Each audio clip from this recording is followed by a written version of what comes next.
guys, welcome back to my channel, or welcome to it if you've never been here before. My name is Amy and I make beauty, lifestyle videos, pretty much whatever I want, so you should subscribe. But today's video is a little bit of a Debbie Downer because I'm going to be discussing products that I just think are meh. I don't think they're worth your money, and most of these are high-end, expensive products. I have two drugstore, but the other ones are high-end and expensive, and I want to share because there's a lot of good stuff out there, and I don't hate all of these, but a lot of them I just feel kind of like I don't care about it, you know? So let's just get into it. First up, we have the Urban Decay Ultimate Naked Basics palette, which I was so excited about this. I got this for my birthday, and I don't hate it. I do not hate it at all. Number one, the formula isn't bad, but I think that it's not as good as the Naked Basics palette. If you don't know what those are, they are, I think, around 24, 26 bucks, or they used to be, I don't know what they are now, but they have 6 shades in them, and they're a really small, compact palette that I love. They're my absolute favorite. They're my go-to pretty much all the time. It's the only thing I bring when I'm traveling, and I just love my two Naked Basics palettes. So when they announced the Ultimate Basics palette, I was so excited. I think the formula, like I said, is not as good as the smaller ones, and besides that, it's just not a great color range. It's like, yes, these colors are nice,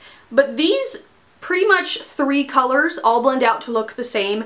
These two brown ones blend out to look the same. They blend really well. They're not as pigmented as some of the other Urban Decay shadows I've had. And I love some of these purple shades, but I mean, that could just be my fault. I tried to do an eye look with it like a purple taupe smoky eye, and it just looked like I had a bruised eye, so I don't know if that's me or the shades. The only reason I'd say it's worth it to buy this palette is the shade right here, which is called Extra Bitter. It was amazing during the fall, like October, November. It's this really cool kind of like burnt orange nude color. Really pretty, and that one I mean, they all blend out nicely. It's just, I don't think that this is worth the $54 that it is. It's 54 bucks for this. Buy one of the smaller ones for 26. Buy one of the original Naked palettes for, I think, around like the same price, I think. So I just don't think that it's worth the money. Is it an okay palette? Yes, but I don't feel like you get enough color range in the shades. I feel like they all blend out to look the same, and I don't think the quality is $54 worth. No. Next is a hair product. This is the Oribe Gold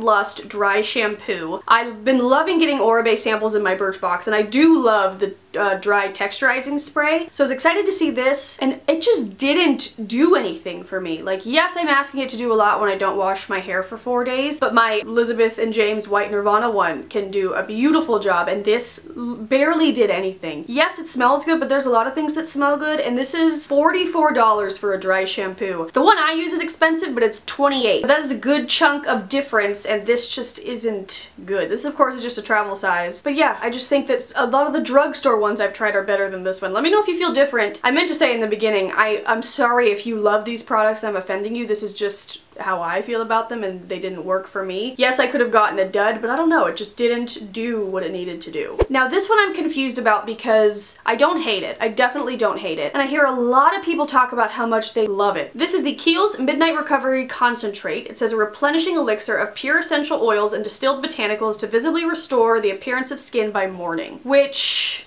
it smells very natural, but I like the way it smells because I don't mind that. But for me, it just wasn't very moisturizing. I definitely needed to follow up with a moisturizer after this was on, which I thought was weird because it's an oil. It dried out my lips. Like, if I would get it on my lips, it would make my lips feel so dry, which was weird. I didn't not like it enough to get rid of it. I've actually used up pretty much all of it. I'm gonna finish it off and then not buy it again. This is $46, which a lot of the face oils are kind of a lot. I do like the Josie Maran Light Argan Oil, which is, I believe, around the same price. But actually, my new favorite is the Pixie Rose Oil, and it's at Target for 24 bucks, and it's much better than this. I just don't know why everybody loves it as much as they do. So if you use this and you love it, please tell me why. But I've been using it since fall, even before then, since like late summer, and I just don't get it. I'm just not into it. So it's not terrible, but I don't think it's worth the $44. Next up is a very gimmicky product. This is the Benefit Puff Off Instant Eye Gel to help smooth the look of puffiness. I used Birchbox points to get this mainly because of the really cute little,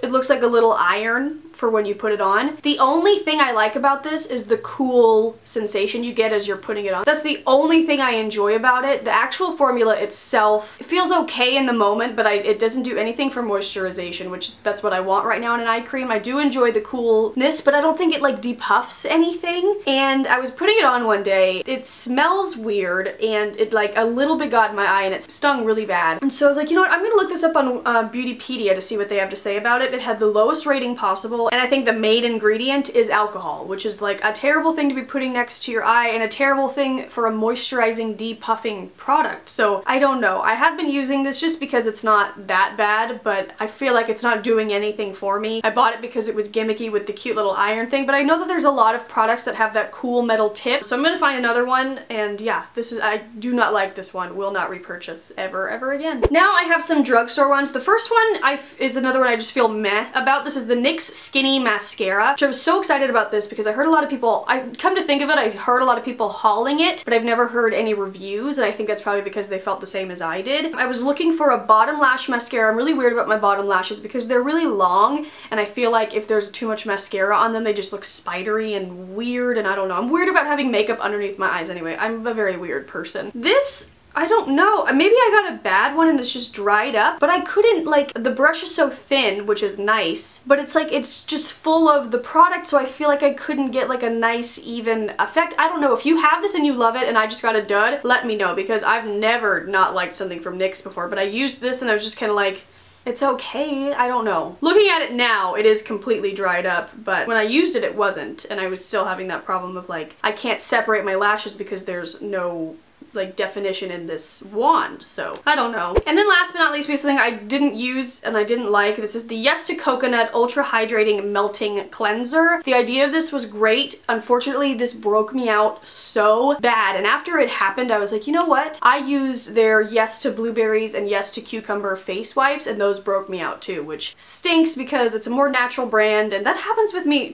with a lot of natural things, which is so annoying. It's like, I'm trying to be healthier, can we not break me out, please? This also just kind of freaked me out because I definitely felt like I needed a deep cleanse after using such like a greasy thing on my face. I don't know, it was weird. But it broke me out. I only used it like the 2 times because it was such a bad breakout. I knew exactly what it was from. So I'm just gonna pass this on to somebody else. It's still pretty much full. I just did not like it, cannot use it. Okay guys, that is it. Thank you so much for watching. I'm sorry to be a negative Nancy in a video, but it just had to be done. I wanted to share so you didn't waste your money like I did. Leave a comment down below telling me one of your disappointing meh products as of late. That'd be fun. And yeah, don't forget to subscribe. You can click right there for my last video. Also, I did another kind of video like this. It was the products I don't like or products I dislike, whatever I called it. I will link it right up there if you want to see that.